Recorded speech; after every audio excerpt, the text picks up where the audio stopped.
देख रहे हैं?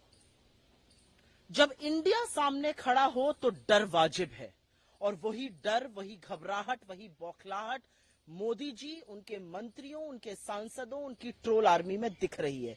क्योंकि सब जानते हैं कि अगर सामने इंडिया हो तो जीतता इंडिया है।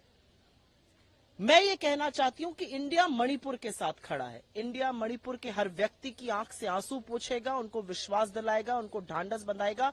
इंडिया पूरे देश का प्यार मणिपुर तक मोहब्बत पहुंचाएगा। मोदी जी रणछोड़ क्यों बने हुए हैं? मोदी जी कब बात करेंगे मणिपुर की?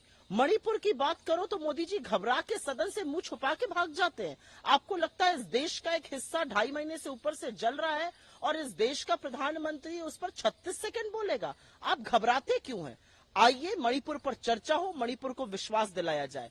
और मोदी जी, आप विपक्ष को पानी पी पी कर गाली दीजिए, पानी पी पी कर कोसिए, लेकिन आज तो आपने मेरे देश को इंडियन मुजाहिदीन और ईस्ट इंडिया कंपनी के साथ खड़ा कर दिया है। मैं पूछना चाहती हूं कि क्या स्किल इंडिया, क्या स्टार्टअप इंडिया, क्या डिजिटल इंडिया, क्या खेलो इंडिया, क्या मोदी जी का न्यू इंडिया, क्या बीजेपी फॉर इंडिया, ये मुजाहिदीन के एजेंट हैं क्या?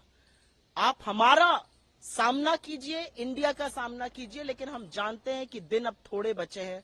रुखसती की बारी है, क्योंकि इंडिया को तो कभी किसी ने आज तक हराया ही नहीं है। नो कॉन्फिडेंस मोशन लाने के लिए मुझे लगता है कि जो मेरे कोलीग्स पार्लियामेंट में तय करेंगे उस पर हम अभी चर्चा नहीं करेंगे, लेकिन मुझे ऐसा लगता है कि जो समूचा विपक्ष लगातार एप्लीकेशन देकर कह रहा है वो ज्यादा जरूरी चीज है कि 267 के अंतर्गत, नियम 267 के अंतर्गत बहस कीजिए, सबको बोलने का मौका दीजिए, प्रधानमंत्री में आके वक्तव्य दे। ये कौन सी जिद है? ये क्या तानाशाही है कि आप सदन में नहीं बोलेंगे?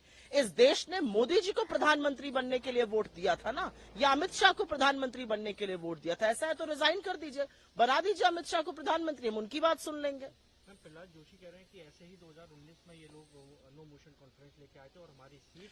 प्रहलाद जोशी जैसे लोगों को चुप रहना चाहिए। बुरी तरह से शिकस्त कर्नाटक में हुई है, पहले कर्नाटक में अपनी हार के नतीजे खोजे।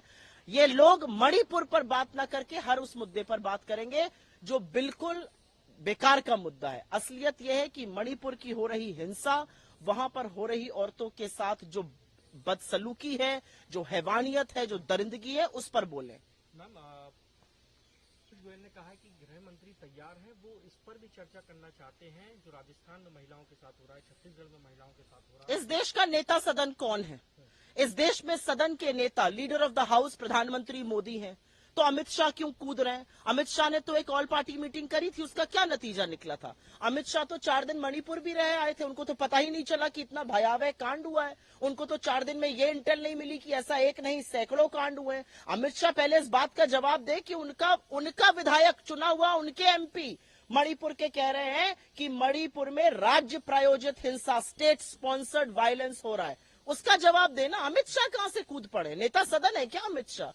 स्मृति ईरानी कह रही है कि क्यों अपोजिशन देना चाह रही है?